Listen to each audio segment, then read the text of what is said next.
歡迎來到新聞和活動頻道，請訂閱和分享已更新有關當今最著名明星的最新信息。趙麗穎和閨蜜逛街被路人撞見，身穿藍色吊帶，肌肉線條十分亮眼。7月30日下午，上海街頭，趙麗穎被網友偶遇，藏藍吊帶、牛仔褲、鴨舌帽、短捲髮，和她並肩走的是位穿白 T 的閨蜜。真正引爆評論區的是她轉身的瞬間，那副吊帶勒出的背部肌肉線條緊實利落，根本不像消失了好幾個月的人。更絕的是，這次偶遇的網友集體默契的沒公開具體街道和店名，評論區齊刷刷保護好地址。一個頂流女星在上海街頭像個普通白領一樣逛街喝咖啡，沒人圍堵，沒人直播，這畫面本身就比八卦更有嚼頭。把時間撥回7月15日，那天趙麗穎出現在上海紀梵希斷光意境線下活動，這是她休整近4個月後首次公開亮相。她穿的是 Givenchy 2026秋冬系列黑色蝴蝶結吊帶長裙，短髮，紅唇，耳尖一顆小珍珠，半身珠寶沒戴。抬手打招呼那一瞬間，小臂肌肉繃得緊緊的，肩背線條把吊帶領口撐得特別利落。現場生圖一出，趙麗穎擼鐵達人直接衝上熱搜。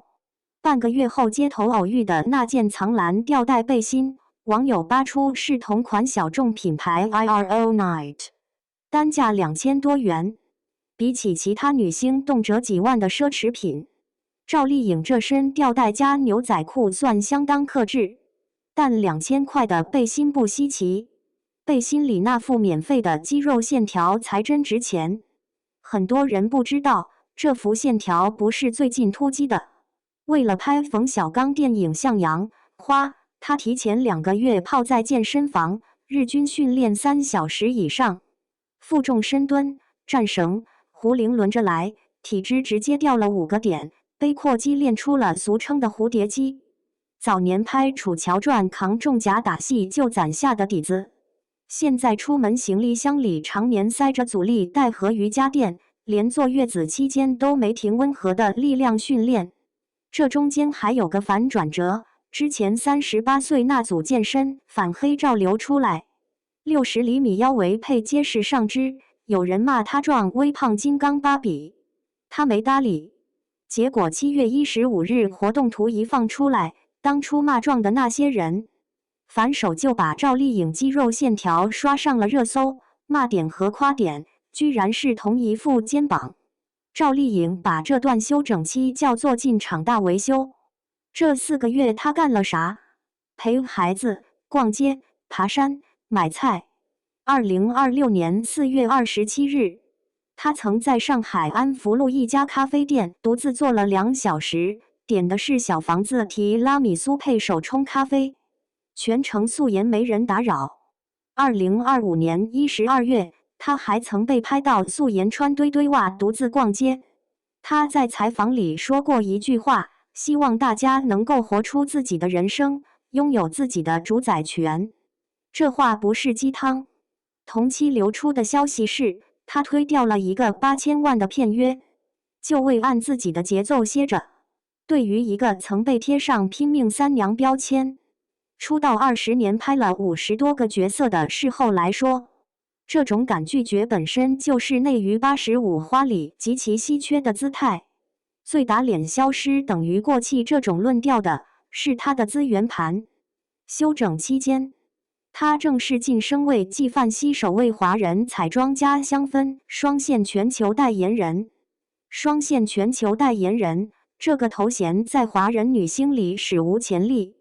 作品端也沒停。小城大事裡，她演基層女幹部李秋平，剪長髮，素顏出鏡。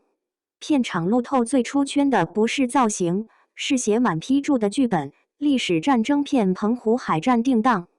她首次挑戰厚重歷史題材，演亂世母親黃河娘，不炒戀情，不扎堆綜藝，不硬凹少女感。她用1年時間，把85花的競爭維度整個抬了一檔。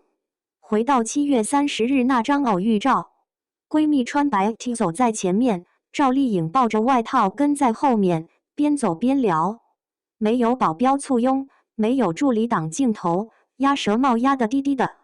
真正戳中網友的，不是趙麗穎真好看，而是趙麗穎真像個正常人。要知道，她上次公開活動還是7月15日，也就是說這半個月她在上海，就是這樣低調的生活着，逛街、喝咖啡、和閨蜜溜達。有法律人士指出，偷拍明星私生活即使打碼也可能違法，隱私權受民法典保護。而這次上海網友的默契，恰好給了他這份普通人自由。粉絲在評論區說“好久不見”這4個字，比任何通稿都精準。